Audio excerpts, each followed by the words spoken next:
Welcome to the 3D Discipleship Podcast, where we discuss discipleship in the culture and church. We hope that you will make disciples while bringing God glory and enjoying His goodness forever. And now for our host, Matt McMillan. Well, welcome back to the podcast. This is Matt. I'm the lead pastor of Westminster Baptist Church, and I am joined here by Pastor Glen. He's the associate pastor here at Westminster Baptist Church, and we're going to talk about discipleship, missions, and Christmas, how to focus on missions and grow disciples in the middle of the Christmas season. So we have a couple questions for you, Pastor Glen, but first, thanks for being on with us. Hey, it's great to be here. Yeah, man. So what are your family's favorite Christmas traditions?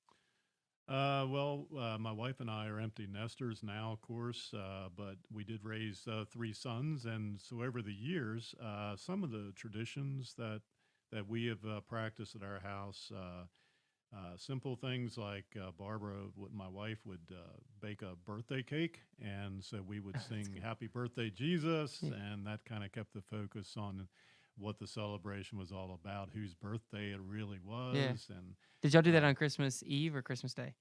usually on Christmas Day, Okay. but then on Christmas Eve, we would always go to the church service for Christmas Eve, and then we would come home. Sometimes we would give them one little gift, just something really simple before they went to bed, but I would always read the Christmas story and then try to get the kids settled down. But the biggest tradition that kind of lasted a long time when the kids were young is we received a ceramic nativity set as a gift that my brother and sister-in-law made, and we always had that on a bookshelf.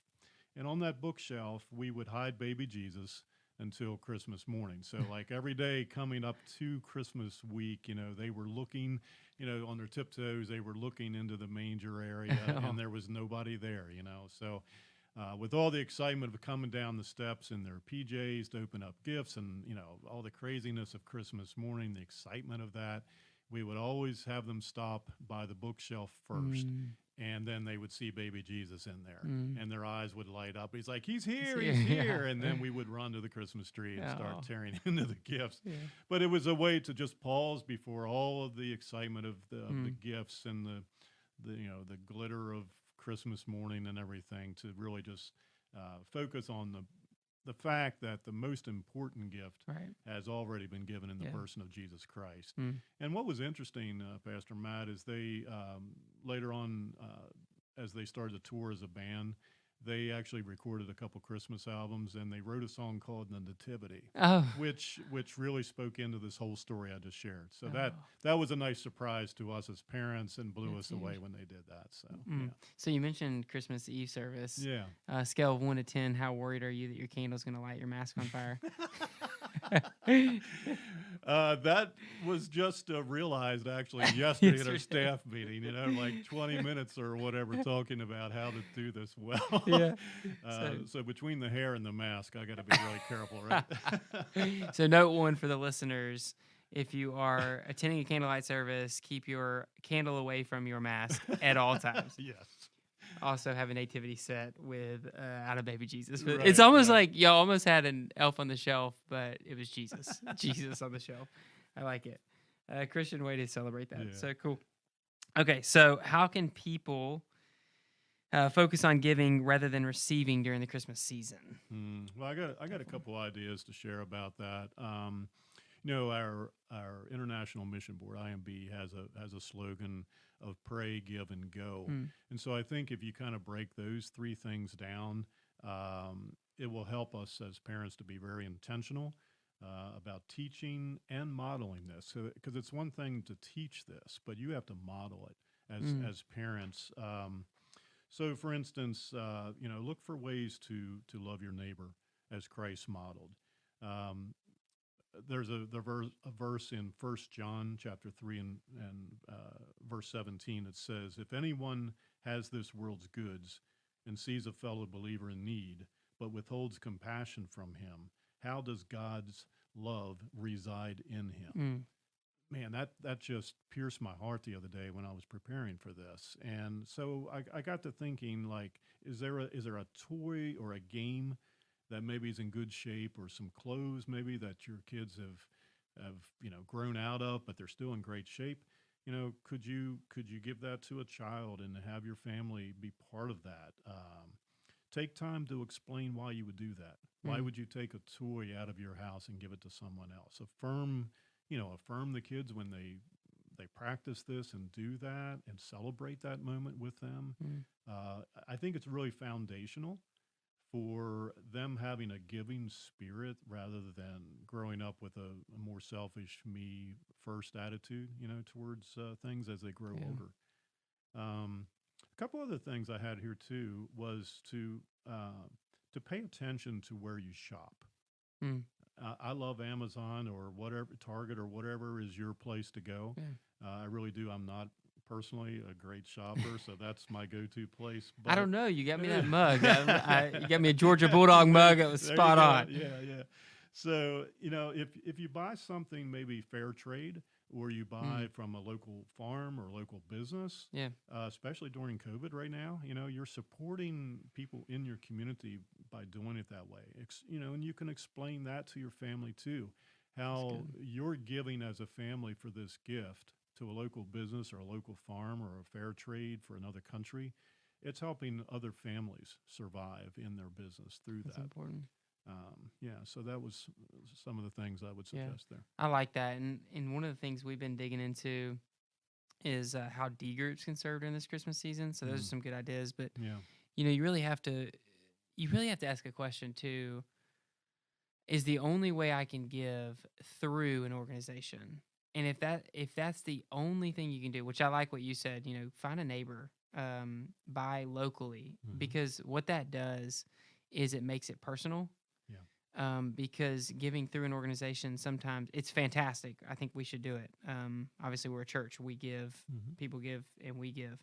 But the personal touch and the communication that happens after those giving moments, your neighbors who receive something from you, and then now you come alongside that and say, okay, I'm giving this with the love of Christ, which you do so well when you go and do ministry in the community. But even your kids having the opportunity to generate relationships around them that are centered on providing in some way, and also coming alongside that with gospel conversations. And the cool part about, you said the word relationship, that's really important, because sometimes Christmas giving is a one and done, and you never see that person, or you never support that organization again. But if there's relationships involved, it's ongoing. It's not just this Christmas, but it's throughout the year at different times of the year. Maybe again next Christmas, you even have a stronger relationship built with a family, a person, a local business, and you walk in and are like, "Hey, Matt," or "Hey, Glenn, how you doing? Good to see you guys again." It becomes a real strong bond there. That's good, and your kids can see, or whoever it is can see the effects of that gift long term. I like that. That's really good. Okay, how can we help families focus on serving outside the church during the Christmas season? Again, with Pray, Give, and Go, as a Baptist church, I feel I should definitely mention the Lottie Moon Christmas offering as far as the giving part. For those that are not familiar with that, it's an annual offering collected by Southern Baptist churches around the world that supports our international missionaries. And, the offering is unique from other mission offerings that are out there, in the sense that 100% of the gifts do provide for missionaries all over the world. It's a valuable part of our Baptist history of reaching the nations with the gospel, and reaching that vision of a multitude from every language, people and tribe and nation, knowing and worshiping Lord Jesus Christ. That's out of Revelation 7:9. As a family, you can pray. There's a very simple little thing. There's an IMB download that you can get for a monthly. They're called prayer points. Oh, those are cool. And every day it's a different nation or a different missionary or a different cause within our mission field that you can pray for as a family at dinner time. 2 minutes and it's done. But it's an ongoing emphasis that you can stress with your family. They shared some numbers this year, Matt, that said very close to 155,000 people die daily without Christ. And you break that kind of a stat down, that's 2 people every second. So let that kind of, settle in a little bit. But on the positive side, though, through IMB's efforts, there's been over 12,000 new churches planted. Over 2,500 languages now have Bible translation underway. Wow. That's in the process for the first time. Can you imagine your language in your people group for the first time having access to the Bible? Oh, that's huge. 33,000 people received advanced theological training. So when you give to the Lottie Moon offering, all these things are going into play there. You're keeping our missionaries on the field, continuing to do the calling that they've been asked to go and do. But more on a local scene, bring it back home a little bit more. Look to your family, your extended family, your coworkers, neighbors. Think about your school teachers, coaches, and nurses. It's been a tough year for all these folks. Ask the question, who could use some joy this Christmas? Who is COVID fatigued? That just needs to have a boost in their spirit, have their spirit lifted a little bit during this season. Who is lonely? Who's a widow or a widower for the first time this year? Ask who was on the mission field, and maybe pick one thing. You don't have to. You can't do it all, right? Yeah. But maybe just pick one thing this year that you could do with your family in those areas that could make a difference. Include your kids in the shopping process, in the building of crafts if you're going to make something by hand, even the decorating and the wrapping of those gifts, in the baking maybe, or the cooking, and the delivery, if you can, of the gift. That's an experience in itself, to see the joy of receiving on the faces of a family maybe you've helped. A visit to, if you can, to the grandparents, or perhaps an elderly friend or family member in the nursing home, if you can, during COVID. Something like that, it would mean a lot this year especially. And then I was also going to share this. This is more personal about some things that our family has done, but it may kick some ideas around for our listeners. Over the last, probably the last 10 years or so, my family and our extended family, we agreed different years to put our resources together. In other words, the amount that maybe we were considering to buy a gift for one another, we decided to pull that all together. And whatever that amount was, then we put that towards a cause or a needy family. For example, these are some of the things that we've done down through the years. We helped fund a water well over in Mozambique, where we had traveled a couple different times and worked in that community. We got to celebrate with that community when it was installed. And so it's a moment that we'll never forget, right. Gathering around that well, praying over that well with the community. We've adopted a local family through a local organization that provided gifts at Christmas. One of the cool things we did several years back, we bought a guitar and some music books, and we shipped these things overseas to a wounded soldier who was a musician. And music was like his healing, outlet for him. And so we signed the guitar and as a family and shipped that off to him. That was a really cool experience. So it was very unique and different. Yeah. When one of my sons was adopting our grandson from Ghana, we all gave that year towards the adoption process because it's very costly for international adoptions.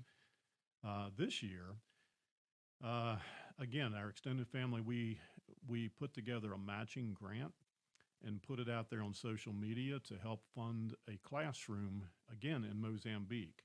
And in 2 to 3 weeks, thanks to people on social media, they matched the amount that we needed.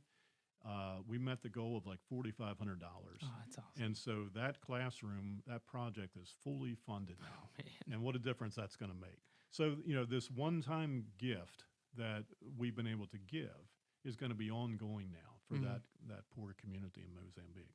Wow. So I don't know if that triggers any ideas for your family or for our listeners. I mean, they're so practical. Like everything you gave is a sacrifice. Or one of the missionaries said, when you serve, someone on earth, a lot of times people consider it an honor. Like I get to do this for this person, like of high status. How much more so should we consider it an honor to be able to serve the King of the universe? So in one sense, those sound like sometimes sacrifices because you're giving up Christmas presents or you're giving up gifts and whatever. But how much of a joy is it that we get to serve the King while celebrating his birth? Like the balance. And I like what you did because a lot of times I hear people talk about like, well, you should do this, you should do that, but they don't give practical things. Right. And you had very practical steps that have made an impact on your family because your 3 kids are heavily involved in global missions. Right. Running a company that's literally called Global. Yeah, right? Exactly. So, exactly. And so anyways, I think that 1, you gave really practical steps. 2, for the listeners who are listening, they've had impacts on your direct family that will last forever. Absolutely. And into their children's lives. Yeah, and the memories of that. You'll remember these kind of efforts more so than what doll did I give that year. Point. You know what I mean? Because they're gonna wear out, and the next year there's something flashier out there available. I remember when we were eating lunch one time, I asked y'all what was your favorite like birthday present or something like that, and everybody was like, I don't even know if I remember my birthday. But you remember very specifically when you were at that well in Mozambique, and you dedicated that to That's good stuff. It'll make an impact on them for a lifetime. What are some practical things? We've really talked about most of the practical things, but I didn't know if you had any others. Yeah, I have a couple other ones too here that are a little bit different, maybe a little more basic. Again, for all ages that can be involved. There's so many ways that you could provide for the homeless. Again, just providing the meal, giving to an organization who works with the homeless. But our D group has scheduled an event the first week in January. We're going to hit the streets here in Westminster and go down by the railroad tracks and seek out some homeless and have conversations with them, give them some hot food or something like that to nourish them for another day. And it's a great training ground. You could do that. You could adopt a family in need. Yeah. The grow groups, D groups can give to a cause, give to an organization, do a service project together. Some really simple things like writing letters. I know it's kind of old school, but writing letters or cards to missionaries, maybe to some essential workers that military, things like that. Yeah. Again, in our pandemic, this is the time to really, say thank you. And do it through, a Christmas gift, put a little gift card in there or something, say we appreciate you. Here's one I think you'll like. Make a home-cooked meal for a college student who can't travel home. Oh, yeah. There's a lot of travel bans. Some, if people are on campus, and many maybe are not right now because of all the virtual that we're involved in. But there are some who will be on campus or will be in their apartment that they can fly across the country for Christmas. So if you have contact with that, provide a home-cooked meal somehow, even if it's a drop-off. Maybe you can't invite them, again, because of COVID, in your home, which that would even be greater if you could safely. Yeah. But if not, make the connection and do that. That's a good idea. And again, that's something the whole family can be involved in that process. Here's an old school one too. Go Christmas caroling. Yeah. Hey, look, I think it's huge. Stand outside someone's home and sing carols. Yeah. Yeah.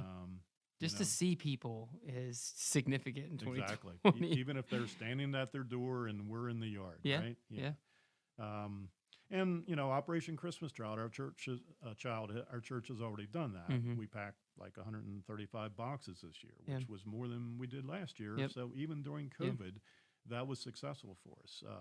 But it ensures a child in another country to have a Christmas gift, and there's evangelistic tools and follow-up discipleship tools that go along with that process too.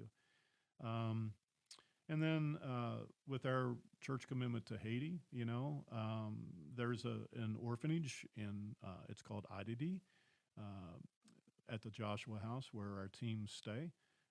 there are ways to sponsor a child. Yeah, that's huge. So, maybe as part of your Christmas, you make a commitment to 25, 35, or whatever you can give to help support a child in that orphanage. And then if you're able to go, you'll be able to meet that child. You'll be able to communicate with that child. If you're not able to go, we can meet that child and get some pictures and so forth to help encourage you in that process. So those are some of the ideas that I wanted to share. Be creative with what God has given you provision of. If you can give a lot, be a huge blessing for many.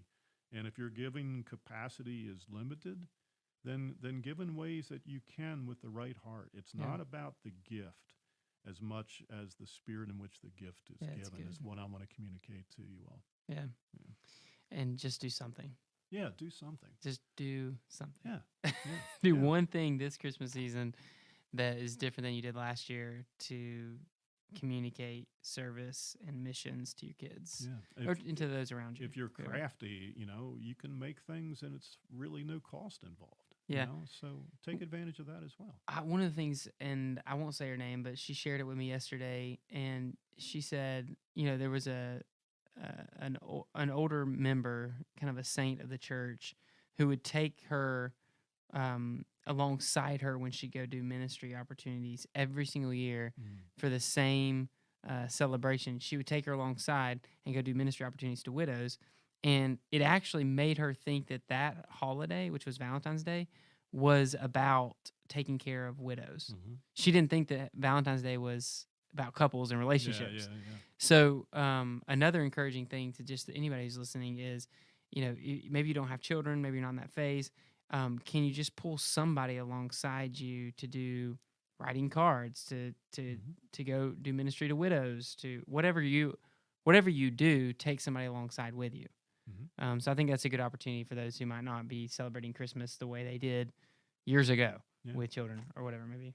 Make a video with your family, and send it to maybe the grandparents that you can't see this year or something like that. Yeah, that's really good. Very just practical things. Get creative as a family, what you can do for sure. Yeah. And I think technology helps in some of those senses is, if you're going to do a service project, you can even FaceTime people or video chat people while you're doing it. And one of the things I think about, a lot of people struggle with, they may be a believer, but maybe they're struggling because their grandkids aren't being raised in that same kind of environment. Right. And so they want to invest in their grandkids. Well, you can, this Christmas season, that can be one way you invest, is you can invite your grandkids to come alongside with you in some of these journeys too. So no matter where you're at in this Christmas journey and celebration, there's something, like I said, just one thing. You gave so many really good practical examples. Just do one thing this Christmas. Yeah, because, if you look at the example that Jesus gave us, when you look through the Gospels especially, he always met a need. He met the person right where they were, and then he shared the truth that came along with that gift giving. So as you build those relationships, as you intentionally take someone with you, even if it's your family, but if you're discipling someone, take your D group with you as you do these acts of kindness. And then God's going to orchestrate things. He's going to go before you. We talk about this all the time. He is with us, but he's going to go before us and provide a path for us. He's going to let us open up our mouths. He's going to give us the words to say through the Spirit. And so as we do that, we have opportunities to share, why are we doing this? And that opens up long-term opportunities to continue those conversations. That's good. Yeah. All right, well, let me end with this quote by Henry Martin. He said, "The Spirit of Christ is the spirit of missions. The nearer we get to him, the more intensely missionary we become." So as we celebrate Christmas, let us not forget that the one we celebrate is the one of missions. Yeah, that's good. All right, well, thanks for joining us, man. Awesome. Fantastic conversation, and thank you, listeners. We will see y'all next week. Merry Christmas, everybody. Thanks for connecting with the 3D Discipleship Podcast. If you would like to contact us, email info@discoverwbc.com.